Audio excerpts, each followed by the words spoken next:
Guys, welcome to my YouTube channel Aarti Anjali Awasthi. आपके मैंने episode की अपडेट आपके लिए लेकर आई हूँ।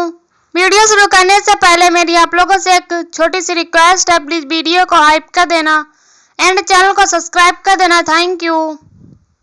वेद जो होता है वो अंजलि से बोलता है कि तुम कैसी माँ हो कि अपनी बेटी के ही खिलाफ इस तरीके से अब आप आवाज उठा रही हैं। तभी यहाँ पे हम देखते हैं कि वो बोलती है कि तुम शांत रहो और चुप हो जाओ, वेद कली को उसकी रस्म पूरी करने दो। तभी यहाँ पे हम देखते हैं वह बोलता है कि नहीं, मैं नहीं कर दूंगा। और तभी यहाँ पे जो अभय होता है वह बोलता है कि तुम क्या इतनी देर से उसे बात कर रहे हो, तो तुम दो फोन मुझे यहाँ पे। और वो फोन लेके उसे बोलता है कि ये कली को यहाँ से मैं भगा रहा हूँ। और तो यहाँ पे अंजलि जो होती है वह बोलती है कि आप ऐसा नहीं कर सकते हैं, आप कानून को हाथ में नहीं ले सकते। तभी अभय बोलता है कि नहीं, मैं बिल्कुल कानून को हाथ में ले सकता हूँ, और वो फोन काट कर देता है। तभी यहाँ पे हम देखते हैं कि जो अभय होता है वह कली को चिल्ला के बोलता है कि तुम यहाँ से निकल जाओ, नहीं तो मैं तुम्हें धक्के मार के यहाँ से निकाल दूंगा। तभी यहाँ पे वो बोलता है कि जो निवेदिता और गौरव और जो सानिया होती हैं वो बोलती हैं कि ऐसा क्यों कर रहे हो तुम लोग, ऐसा मत करो। तभी यहाँ पे हम देखते हैं कि जो युवराज होता है वो आता है और वो बोलता है, उसका हाथ पकड़ के लेके उसे धक्के मार के बाहर निकालता है घर से। तभी यहाँ पे सारिका सिंह राजपूत जो होती है वो अंजलि अवस्थी को फोन करती है और वो बोलती है कि वो कली को हमने बाहर निकाल दिया, और जो वेद के साथ करवा चौथ की पूजा थी वो किसने किया, तुम्हें पता है, हमारी घर की पोती जो है आरती अवस्थी ने किया है।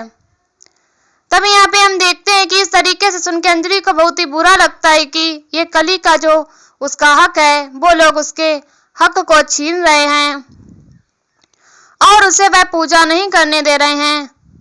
तभी यहाँ पे हम देखते हैं कि कली के लिए वह बहुत कुछ बोलती है कि उस कली का तो आज काम खत्म हो जाएगा, या तो उसको अब हमेशा के लिए ऊपर पहुंचा दिया जाएगा, क्योंकि भाई अब घर नहीं जाएगी, डायरेक्ट ऊपर जाएगी। और इतना कह के वह फोन काट कर देती है। तभी यहाँ पे हम देखते हैं कि वह उसे जैसे ही वह फोन कट करती है तो यहाँ पे राघव सिंह राजपूत आ जाता है और वह उसे बोलता है कि बहुत सही किया सारिका तुमने। और रही बात तो वो बोलती है कि हाँ, उसने गुंडे भी लगा दिए हैं पीछे, और अब जल्दी ही गली को कोई जो गुंडे होंगे वो लोग उसे वहां से बीच रास्ते में ही मार डालेंगे। तभी यहाँ पे हम देखते हैं कि जो गौरव और बाकी के घर वाले हो रहते हैं वह सब लोग इकट्ठे रहते हैं। और यहाँ पे वैभव जो होता है वह आके बोलता है कि अब तो वो चली गई है, चलो आरती बेटा तुम अपने जो रिचुअल्स हैं वो पूरे कर लो। तभी यहाँ पे आरती जो होती है वो पूजा स्टार्ट करती ही है। तभी वो उसे बहुत रोना आ जाता है और वो बोलता है कि जैसे ही वह रोने लगती है तो सब लोग उसको देख के परेशान हो जाते हैं कि ये रो क्यों रही है।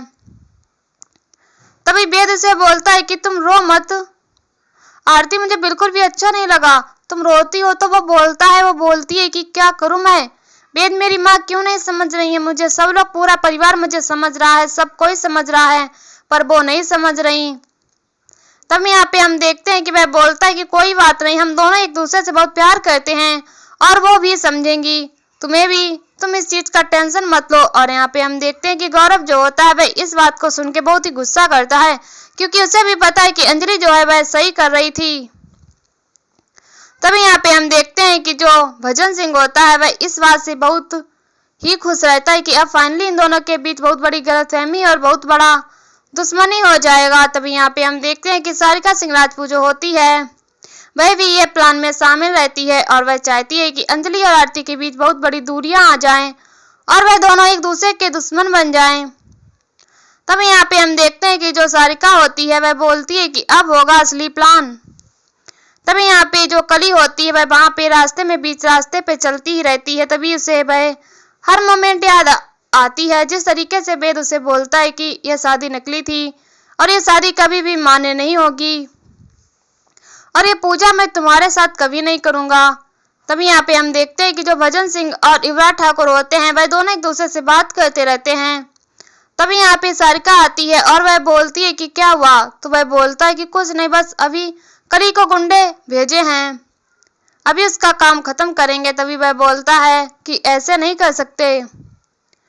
तो वह बोलती है कि औरतों के पास तुम आदमियों से ज्यादा ही षड्यंत्र रचने की कला होती है। तभी वह फोन लगाती है अंजलि को और उसके बाद वह उसको भड़काती है कि क्या हुआ, तुम तो फिर से हार गई। तो वह बोलती है कि क्या बोल रही हैं आप, तो बोलती है कि तुम्हें पता है ना आज की पूजा कौन किया है वेद के साथ। तो बताती है कि कौन, तो वह बताती है कि हमारे घर की पोती आरती अवस्थी ने किया है ये पूजा और वेद के साथ, और उस कली को धक्के मार के घर से बाहर निकाल दिया गया है। तभी यहाँ पे हम देखते हैं कि वह बताती है कि हमारी घर की पोती ने वो अपने दादाजी से ये चीज मांगी है। तो वह बोलती है कि क्या मांगा है उसने, तो वह बताती है कि लो बड़े भैया आप बता दीजिए। तो वह बताता है कि वह हमारे घर की पोती है और मैं उसको सारी चीजें लेके आके उसकी सारी खुशियां उसको दूंगा। और रही बात उसने हमसे वेद मांगा है तो वेद हमें उसे देंगे ही तोहफे में। और इतना बोल के वो उसे बोलती है कि ये सब गलत है और ये गैर कानूनी है, उसकी शादी हो चुकी है, वो कली का पति है। तभी यहाँ पे हम देखते हैं कि वह बोलती है कि वह नकली शादी थी और रही बात उस कली की, तो उस कली को आज खत्म करवा देंगे। तो ये बात कोर्ट तक पहुंच ही नहीं पाएगी और उसके बाद अगर तुम बचा सकती हो तो उसे बचा लो। और फिर इतना सुन के वह बहुत ही शॉक्ड रह जाती है और वह गुस्से में आ जाती है और वह बोलती है कि सर मैं आती हूँ। तभी पंकज पुरोहित पूछते हैं कि क्या हुआ अग्निशिखा, आप कहाँ जा रही हैं, कुछ बताएंगी आप तो बताने लगते कि राघव सिंह राजपूत जो है वह कभी भी कानून के हिसाब से नहीं चल सकते, वो हमेशा कानून तोड़ते हैं। लेकिन मैं कानून की पुजारन हूँ और मैं कानून की हमेशा ही इज्जत करती हूँ। तभी हम यहाँ दूसरी तरफ देखते हैं कि कली जो होती है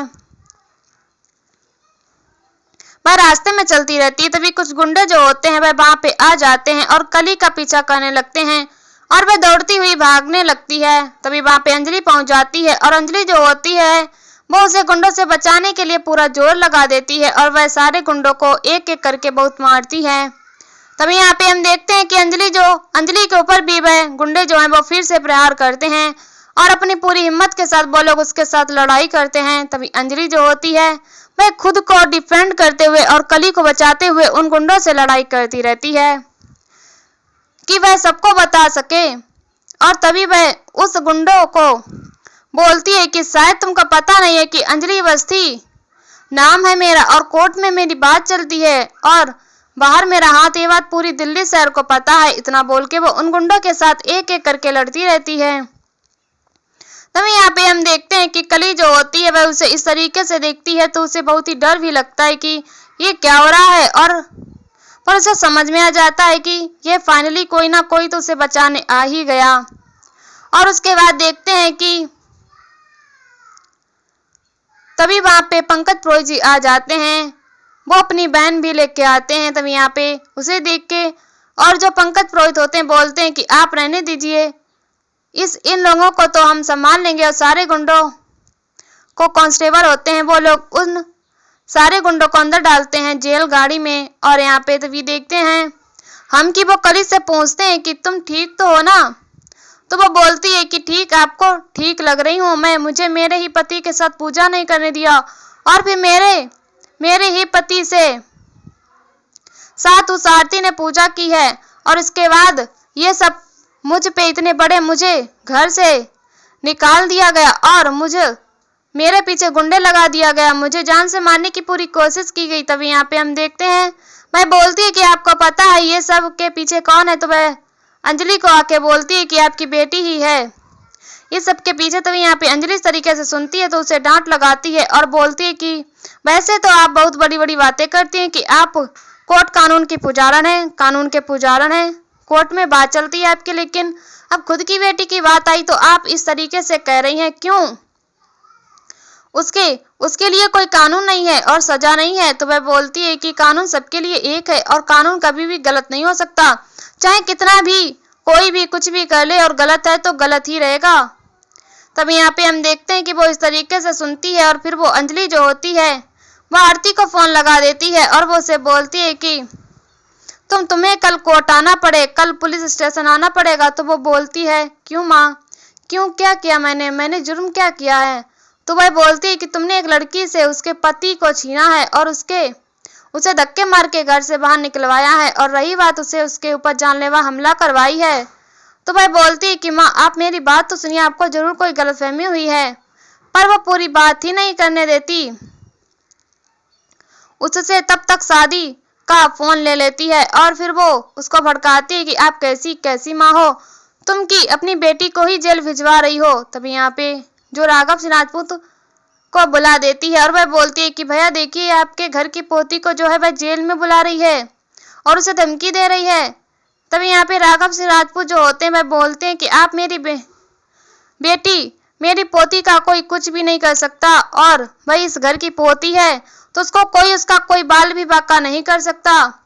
रही बात तुम पुलिस स्टेशन बुला रही हो, तो वह बोलती है कि हाँ अगर पुलिस स्टेशन नहीं आई तो कल पंकज पुरोहित सर जो हैं वह खुद जाएंगे तुम राजपूत हाउस में और उसको गिरफ्तार करके लेके जाएंगे।